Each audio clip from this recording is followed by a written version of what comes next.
دفاعیں ان کے ساتھ کی گئی۔ حضرت سیدنا بلال حبشی کو گرم ریت پہ لٹایا جاتا ہے، سینے پہ بھاری پتھر رکھے جاتے ہیں، پھر مکے کے 3-3 4-4 کافر باری باری آپ کو کوڑے مارتے ہیں، کبھی کانٹے دار جھاڑیوں میں گھسیٹتے ہیں، کبھی مکے کے نوکیلے پتھروں کے اوپر گھسیٹتے ہیں، اور کبھی دیکھتے ہوئے انگاروں کے اوپر لٹایا جاتا ہے، اور کبھی گلے میں رسی ڈال کے مکے کے بازاروں میں گھسیٹا جاتا ہے، اور مارنے والے پورے عزم اور پورے اہتمام کے ساتھ کہتے ہیں کہ بلال یا کلمہ چھوڑ دے یا محمد عربی کا دامن چھوڑ دے یا جان سے ہاتھ دھو بیٹھے گا۔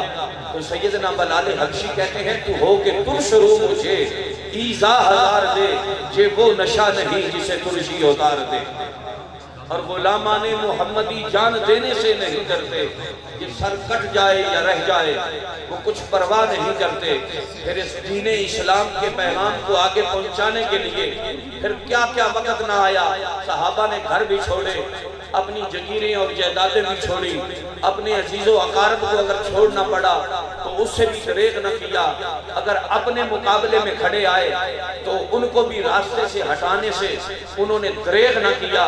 میاں اگر تو یہ سمجھتا ہے کہ دین اسلام فقط پھولوں کی سیج کا نام ہے، یا دین اسلام فقط پروٹوکول اور صرف ہاتھ چموانے کا نام ہے، یا دین اسلام فقط نوٹوں کی بارش میں اللہ رسول کے ذکر کا نام ہے، تو تو نے اسلام کی روح کو نہیں سمجھا، تو نے اسلام کی حقیقت کو نہیں سمجھا، تو نے اسلام کی اصل کو نہیں سمجھا۔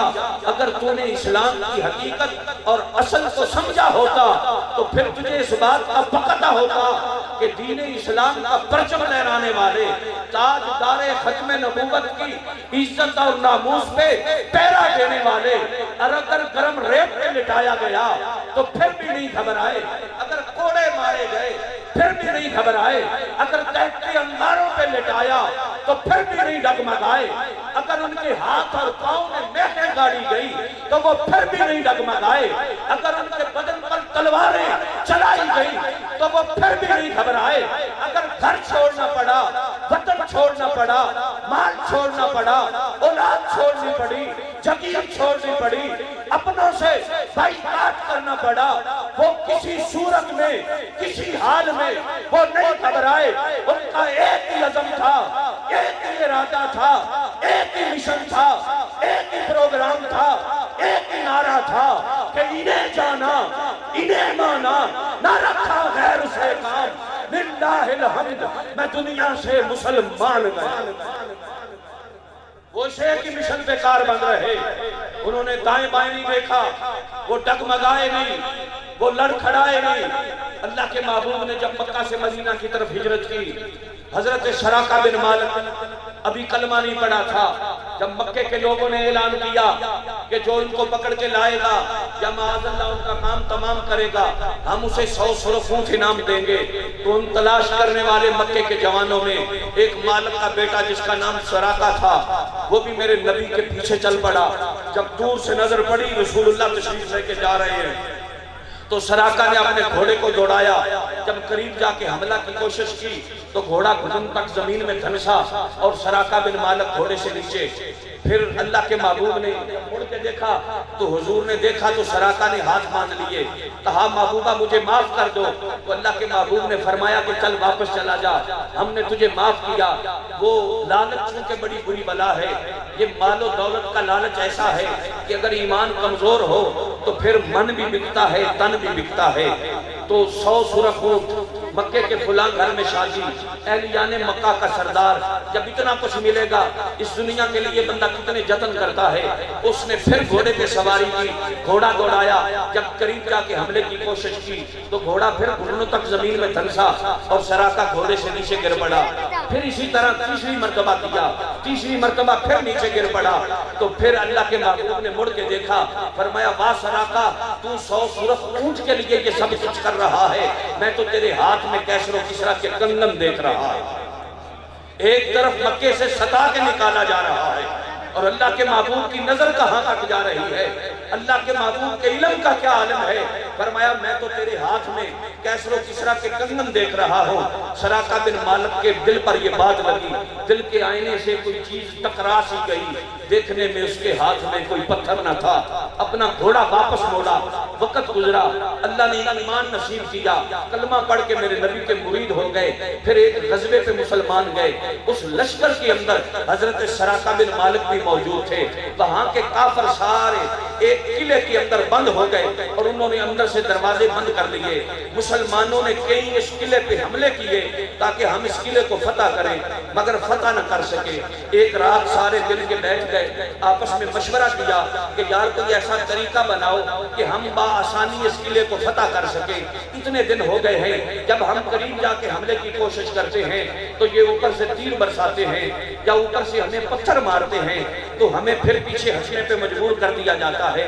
کوئی ایسا پلان بناؤ، کوئی ایسا منصوبہ اور طریقہ بتاؤ کہ ہم اس قلعے کو فتح کر سکیں۔ تو اس لشکر کے اندر سراقہ بن مالک بھی موجود تھے۔ وہ کہنے لگے بیلیو کہ قلعہ فتح اگر کرنا ہے تو میری ایک تجویز ہے کہ دروازہ کھولو، قلعہ فتح ہو جائے گا۔ اب دروازہ کون کھولے؟ دروازہ تو اندر سے بند ہے۔ تو سب ایک دوسرے سے کہنے لگے کہ دروازہ تو اندر سے بند ہے، دروازہ کون کھولے گا؟ پھر سراقہ بن مالک اٹھ کے کھڑے ہو گئے، کہنے لگے بیلیو اگر دروازہ کھلنے سے قلعہ فتح ہوتا ہے تو دروازہ کھولنا میرا کام ہے، میں اندر جا کے دروازہ کھول دوں گا۔ وہ کہنے لگے ساتھی باقی کہ یہ کیسے ممکن ہے؟ تو کیسے دروازہ کھول لے گا؟ تو یہاں بیٹھا ہے، دروازہ اندر سے بند ہے۔ آپ فرمانے لگے یہ پریشانی کی ضرورت نہیں ہے، تم ایسا کرو مجھے کمند میں رکھو اور مجھے قلعے کے اندر پھینک دو، میں جب اندر جاؤں گا تو اندر جا کے دروازہ کھول دوں گا۔ یہ ایک گلیل ٹائپ کی چیز ہوتی ہے، جس طرح چھوٹی گلیل ہوتی ہے، آپ اس میں پتھر یا کنکر رکھ کے پھینکے تو وہ دور جا کے گرتا ہے۔ فرمایا تم ایک بڑی گلیل بناؤ، بڑی کمند بناؤ، مجھے اس کے اندر رکھو، پھر مجھے اندر پیچھے سے اندر پھینک دو، جب میں اندر جاؤں گا تو میں جا کے دروازہ کھول دوں گا، جب میں دروازہ کھولوں گا تو تم حملہ کر دینا، اس طریقے سے یہ قلعہ فتح ہو جائے گا۔ تو ساتھی کہنے لگے کہ سراقہ کوئی سمجھداری کی بات کرو، جب ہم تجھے اس کمند میں رکھیں گے اور یہاں سے تجھے پھینکیں گے، کیا وہاں جانے تک تو زندہ سلامت بچے گا؟ تیری اتنی کلا بازیاں لگیں گی کہ تیرے اندر کا جو نظام ہے وہ سارے کا سارا الٹا پلٹا ہو جائے گا، اور جب تو اتنی اونچائی سے نیچے گرے گا تو کیا تیری ہڈیاں چکنا چور نہ ہو جائیں گی؟ اگر بالفرض تو پھر بھی بچ گیا تو جو لوگ ہمیں بہر چین نہیں لینے دیتے، جب تو اکیلا اندر ان کے قابو میں آئے گا وہ تو تجھ پر اتنے تیر برسائیں گے کہ تیرے بدن کو چھلنی کر دیں گے، اتنی تلواریں چلائیں گے، تیرے بدن کے ٹکڑے کر دیں گے، اتنے تجھے پتھر ماریں گے کہ وہ تیرا سر کچل کے رکھ دیں گے۔ تو کیسے زندہ رہے گا؟ کیسے زندہ رہے گا اور کیسے دروازہ کھولے گا؟ حضرت سراقہ بن مالک رضی اللہ تعالیٰ عنہ آپ فرمانے لگے اس بات کو چھوڑو، تم مجھے کمند میں رکھو، قلعے کے اندر پھینک دو، میری کلا بازیاں لگیں، میرے اندر کا نظام الٹا پلٹا ہو جائے، میں اونچائی سے نیچے گروں، میری ہڈیاں چکنا چور ہو جائیں، وہ تیر چرائیں، میرے بدن کو چھلنی کر دیں، وہ تلواریں برسائیں، میرے بدن کے ٹکڑے کر دیں، وہ پتھر ماریں، میرا سر مچل دیں۔ اللہ کی عزت کی قسم ہے میں مروں گا نہیں، کیونکہ ابھی تک میں نے کیسر و کسریٰ کے کنگن نہیں پہنے ہیں۔ اور میرے نبی نے فرما دیا تھا کہ آئے سراقہ میں تیرے ہاتھ میں کیسر و کسریٰ کے کنگن دیکھ رہا ہوں، اور جنہوں یار کہیے ہو دے نال رہیے، لوکی دین تانے پیشا ہٹیے نا، جے کر یار دے نانا ملے مینا، چوڑی پا لئیے ان سٹیے نا، جے کر یار دے نانا ملے سولی، جھوٹا جھوٹ لئیے پیچھا ہٹیے نا، کہ جس درخت دا پھل کھائیے وہ سوک جاوے انہوں کٹیے نا۔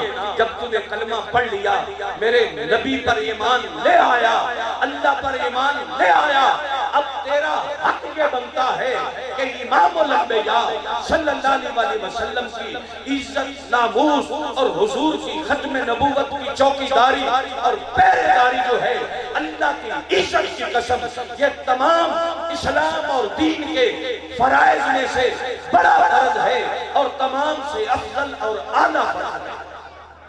حضور کی ختم نبوت کے بارے میں جس کے دل میں دماغ میں ایک رائی کے دانے کے برابر بھی اگر کوئی ملال آ جائے تو وہ شخص دائرہ اسلام سے خارج ہو جائے۔ میرے اعلیٰ حضرت عظیم البرکت نے فتاوی رضویہ شریف کے اندر جو قادیانیوں کی مرضیوں کے بارے بیان کی ہے، آپ نے فرمایا کہ مرزے کے اقوال انجسل اقوال، فرمایا مرزا غلام احمد کے جو مغلظات ہیں وہ تمام پلیتیوں سے بڑھ کر پلیتی ہے، تمام پلیتیوں سے بڑھ کر۔ اور مسلمانوں، آج وقت ہے جاگنے کا، آج وقت ہے ہوش کرنے کا۔ اللہ کی عزت کی قسم ہے، اگر آج تو نے حضور کی ختم نبوت پہ پہرا نہ دیا تو پھر یاد رکھ قیامت کے دن امام الانبیاء کو منہ دکھانے کے قابل نہیں رہے۔ پیر سید میر علی شاہ صاحب رحمۃ اللہ علیہ شہنشاہ گولڑا، جب آپ آئے نا مرزے کے مقابلے میں، قادیانیوں نے ہائی کورٹ میں درخواست دے دی کہ یہ مولویوں کا طریقہ ہے، یہ کفر کے فتوے لگاتے رہتے ہیں، آپ ان کو کہیں اگر انہوں نے ہمارے ساتھ مناظرہ کرنا ہے تو تحریری کریں اور عدالت میں آ کے کریں۔ تو شہنشاہ گولڑا میدان میں آ گئے، آپ مدینہ شریف میں تھے، حضور کے مواجہ شریف سے حاضری دے رہے تھے۔ امام الانبیاء نے فرمایا میر علی، کہا جی سونیا، فرمایا اب سر اٹھا، یہ میدان لگانے کا وقت ہے، یہاں بیٹھ کے مراقبہ کرنے کا وقت نہیں ہے۔ میاں ہر وقت سر جھکانے کا نہیں ہوتا، جب حضور کی ناموس کا مسئلہ ہو، مصطفیٰ کریم کی ختم نبوت کا مسئلہ ہو تو اس وقت سر جھکایا نہیں جاتا بلکہ میدان لگایا جاتا ہے، میدان میں آیا جاتا ہے، حضور کی ختم نبوت پہ پہرے داری کی جاتی ہے، حضور کی ختم نبوت پہ چوکی داری کی جاتی ہے، پھر حالات کو نہیں دیکھا جاتا، پھر وقت کے تقاضے کو نہیں دیکھا جاتا، پھر حکومت کے منہ کی طرف نہیں دیکھا جاتا، پھر بڑے بڑے جو کلیدی عہدوں پہ بیٹھے ہوئے قادیانی نواز ہوتے ہیں پھر ان کی طرف نہیں دیکھا جاتا، یا وائٹ ہاؤس کی نالیوں میں جو ریڑھنے والے کیڑے مکوڑے ہوتے ہیں پھر ان کی طرف نہیں دیکھا جاتا، پھر تاجدار ختم نبوت کی طرف دیکھا جاتا ہے، اور حضور کی عزت اور ناموس اور حضور کی ختم نبوت کی چوکی داری کے لیے پھر جہاں بھی میدان لگانا پڑے میدان عمل میں اترا جانا۔ اگر آج ایسا نہ ہوا، اگر آج تم نے رخ موڑ لیا، اگر آج تم نے منہ موڑ لیا تو اللہ کی عزت کی قسم ہے نہ قبر میں حضور کو منہ دکھانے کے قابل رہو گے، نہ میدان معاشر میں حضور کو منہ دکھانے کے قابل رہو گے۔ شہنشاہ گولڑا تشریف لے آئے، جب آپ آئے تو فرمایا بتاؤ اے قادیانیوں کیا کہتے ہو؟ کہنے لگے یہ مولوی بڑی تقریریں کرتے ہیں، کفر کے فتوے لگاتے ہیں، ہم چاہتے ہیں کہ ہمارے ساتھ اگر مناظرہ کرنا ہے تو عدالت میں ہو اور تحریری مناظرہ ہو۔ شہنشاہ گولڑا فرمانے لگے ٹھیک ہے، ہمیں تمہاری شرط منظور ہے، مناظرہ عدالت میں ہوگا اور تحریری ہوگا، مگر میر علی کی بھی ایک شرط ہے کہ عدالت کی میز ہو، کاغذ تم بھی رکھ دو، کاغذ میں بھی رکھ دو، قلم تم بھی رکھ دو، قلم میں بھی رکھ دو، جس کا قلم خود بخود تحریر کرے گا سچا وہی ہوگا۔ جب آپ نے اتنی بات کی تو قادیانی میدان چھوڑ کے بھاگ گئے۔ بعد میں کچھ علماء ملے، کہنے لگے حضور والا اگر وہ مرزا آپ کی اس بات کو قبول کر لیتا، آپ قلم کو کہتے لکھ اور قلم نہ لکھتا تو پھر کیا بنتا؟ شہنشاہ گولڑا نے ارشاد فرمایا کہ اللہ کی عزت کی قسم ہے تم تو قلم کی بات کرتے ہو، اگر اس دن مرزا مجھے یہ کہتا مردہ زندہ کر کے دکھا تو میں مردہ بھی زندہ کر کے دکھایا۔ اور یہ بات ذہن میں رکھو، یہ بات میں نے اپنی طرف سے نہیں کی، یہ مجھے حضور نے حکم دیا تھا تو میں نے کی۔ اور یاد رکھو شہنشاہ گولڑا نے فرمایا کہ جو ختم نبوت کا کام کرتا ہے اس کی پشت کے اوپر رسول اللہ کا ہاتھ ہوتا ہے۔ پھر کچھ اور پیران عظام آ گئے، وہ کہنے لگے حضرت ہم تو اہل طریقت لوگ ہیں اور مشائخ کے آستانے ایک گھنے سائے دار درخت کی مانند ہوتے ہیں، چنگے بھی آتے ہیں بندے بھی آتے ہیں، آپ نے اتنی سخت بات کر دی ہے تو یہ بات آستانے والے نہیں کرتے، وہ تو ہر ایک کو محبتیں دیتے ہیں۔ شہنشاہ گولڑا فرمانے لگے ایسی فقیری تم کرتے ہو تو کرو، ایسی بے غیرت فقیری میر علی نہیں کرتا۔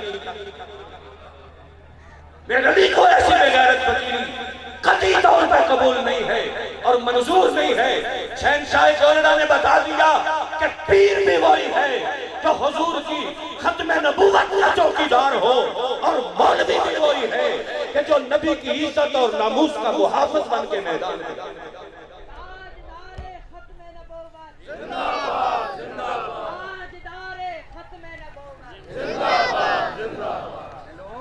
میاں وقت گزر جائے گا، زندگی گزر جائے گی، حالات بدل جائیں گے، مٹھے نامیوں کے نشان کیسے کیسے، زمین کھا گئی آسمان کیسے کیسے، جگہ جی لگانے کی دنیا نہیں ہے، عبرت کی جا یہ تماشا نہیں ہے۔ جب ایسا وقت آ جائے، حالات ایسے بن جائیں کہ کلیدی عہدوں پہ قادیانیوں کو بٹھایا جائے اور پاکستان کے اندر تاجدار ختم نبوت کا نعرہ لگانے والوں پر کبھی 4th شیڈول لگائے جائیں، کبھی 788 کے مقدمے کیے جائیں، جو نبی کی عزت اور ناموس کی بات کرے، کبھی اس کی زبان بندی کی جائے، جو نبی کے دین کو تخت پہ لانے کے لیے کام کرے، اپنا دستور اور منشور پیش کرے، اس پر پابندیاں لگائی جائیں۔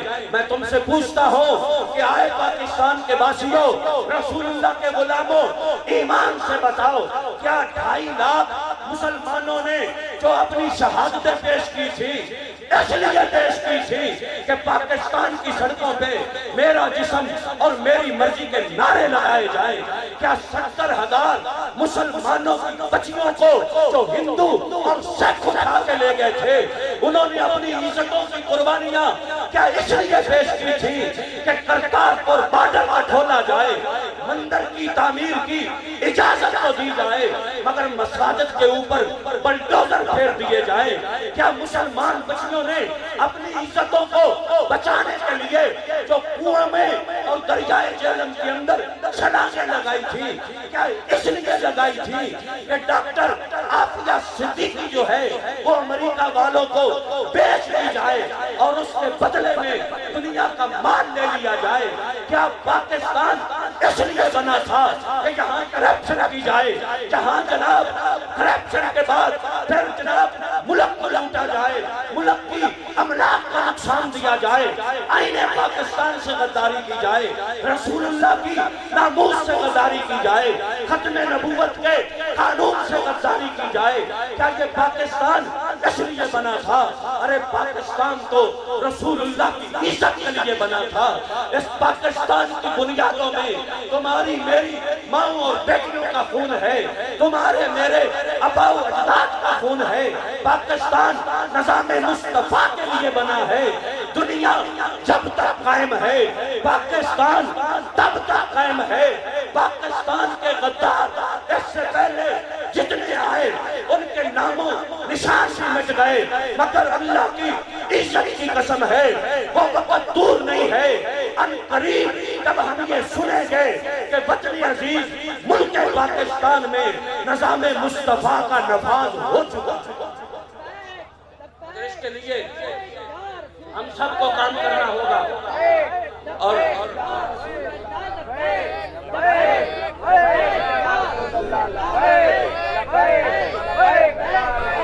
اس کے لیے آپ کی اپنی ذمہ داریاں ہیں، علماء کی اپنی ذمہ داریاں ہیں، مشائخ کی اپنی ذمہ داریاں ہیں، آستانے کی اپنی ذمہ داریاں ہیں، خطباء اور مدرسین کی اپنی ذمہ داریاں ہیں، عوام کی اپنی ذمہ داریاں ہیں۔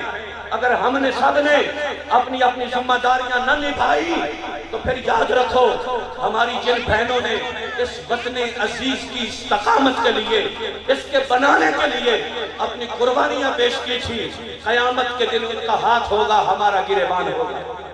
ایک بزرگ فرماتے ہیں کہ میرے سارے اہل و عیال جو تھے، میری بیٹیاں بیٹے بہویں، میرے سارا قبیلہ کنبہ بھائی بھائی سب کو شہید کر لیا۔ میں ہندوستان سے ہجرت کر کے پاکستان کی طرف آ رہا تھا، میں نے ایک نوجوان لڑکی کو دیکھا، وہ اپنے یہاں ایڑیاں رگڑ رہی تھی اور تڑپ رہی تھی۔ میں نے اسے بلایا، میں نے کہا میری بیٹی کیا ہے؟